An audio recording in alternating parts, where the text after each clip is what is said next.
Quando o indivíduo adota uma crença religiosa, significativa mudança deveria ocorrer em sua existência.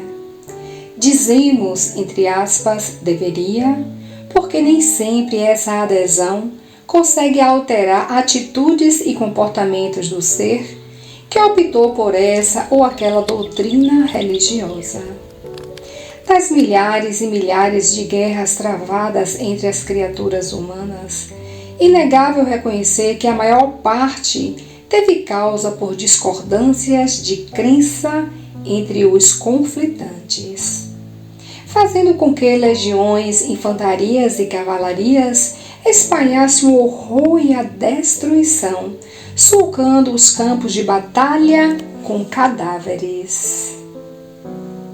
Desde eras priscas, a imposição de valores teológicos de uma nação sobre outra sempre foi motivo suficiente para a mobilização de tropas, o que evidencia que a doutrina abraçada ou era um equívoco ou não foi devidamente compreendida pela parte que deu iniciativa ao conflito. Que pregam as crenças que fizeram e ainda fazem parte do acervo da cultura religiosa dos povos diversos. Em seus livros, tidos como sagrados, manuais, códigos canônicos e papiros, consta sempre a crença numa força superior, a manutenção da paz universal, o exercício diário da caridade aos menos afortunados. Jamais a imposição, a escravização de vizinhos e estrangeiros, o esmagamento de culturas alienígenas ou o cultivo sistemático da arbitrariedade contra quem quer que seja. Se até hoje os muitos conflitos tiveram por causa o fanatismo e a intolerância, se deduz que os códigos que alimentam a fé de milhões não foram compreendidos pelos homens. O judaísmo atravessou uma milenar trajetória em contínuos embates de natureza religiosa. E os cristãos promoveram guerras e genocídios que até hoje jamais se apagaram dos anais da história. Entretanto, a mensagem cristã está alicerçada na figura de um homem todo amor. Jamais constrangeu pessoa alguma a segui-lo. A tolerância aos diferentes era a base de seu convencimento junto ao outro.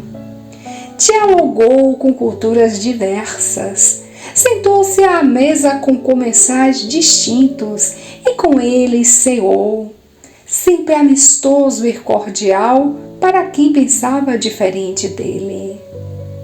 A doutrina de Jesus, por excelência, propõe sempre ceder para compreender, observar para entender e acolher antes de interrogar.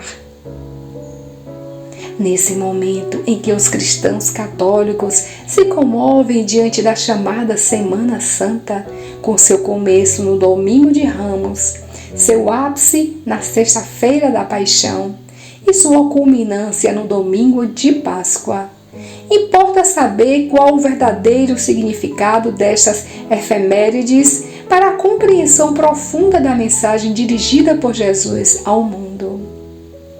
Nisso reside o grande impacto que essa mensagem pode e deveria produzir no íntimo de cada um que se afirme seguidor de Jesus Cristo. Se te comoves ante as evocações da passagem dolorosa do Calvário, se a cruz te recorda sacrifício e entrega a um ideal, se o abandono e a traição de um discípulo não fez desistir da semeadura do amor, começas a vislumbrar como essa mensagem foi capaz de resistir a 300 anos de perseguições implacáveis de Nero a Diocleciano, do aviltamento da sua essência por tradutores e exegetas equivocados e que, apesar do sacerdócio organizado, a massa de povo continuou e permanece confiante nas suas promessas. Não existem motivos para a tua derrocada ante forças contrárias. És um soldado da grande luz, convocado ao testemunho da fé lúcida em meio a tantos disparates e interpretações tendenciosas. Dependerá dos cristãos como será o cristianismo num mundo em conturbado momento de sua evolução coletiva. Permanece confiante nele. Chamado a servir, abandona a ilusão e vai. Situado entre os últimos, serve como se fosse o primeiro. E se teus dias estiverem assinalados pelo experimento das dores e das provações difíceis, ampara-te nele e prossegue espalhando confiança e otimismo. Ele superou, estoico, a paixão imposta pela loucura coletiva daquela sexta-feira insana, rogando a Deus que nos perdoasse, pois que não sabíamos o que estávamos fazendo. A tua, talvez, nem tenha começado ainda. Marta. Página mediúnica do Espírito Marta, psicografada pelo médium Marcel Mariano, no dia 15 de abril do ano de 2022, na cidade de Vitória da Conquista, Bahia, Brasil. A ação das trevas para levar o caos também é o nosso movimento. Nós precisamos, portanto, estar antenado com a lei de amor, justiça e caridade, porque o amor cobrirá a multidão de pecados. A justiça se fará para cada um conforme seus agravos. Se a lei humana não me penalizar, não escapo da divina, porque ela está escrita. E a lei de caridade, como dizia Mário Barbosa, que é o amor em movimento, que socorre o enfermo, como Jesus fez com a mulher adúltera, com que fecho a minha exposição. Vai, filha, e não tornes a errar, para que não te suceda algo pior. Como a dizer ela: minha filha, lhe salvei hoje, da próxima vez posso não estar por perto e esse povo te mata na pedrada.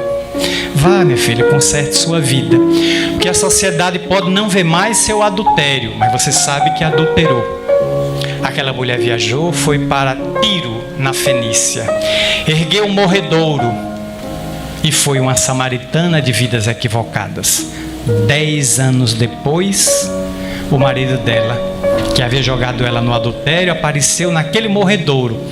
Ela o acolheu, atendeu ele até a morte e finalmente, antes de morrer, ele disse: eu conheci Jesus, mas não me entreguei a ele. E minha mulher o empurrei para o fosso da prostituição. Onde estará? Eu gostaria tanto de me desculpar com ela.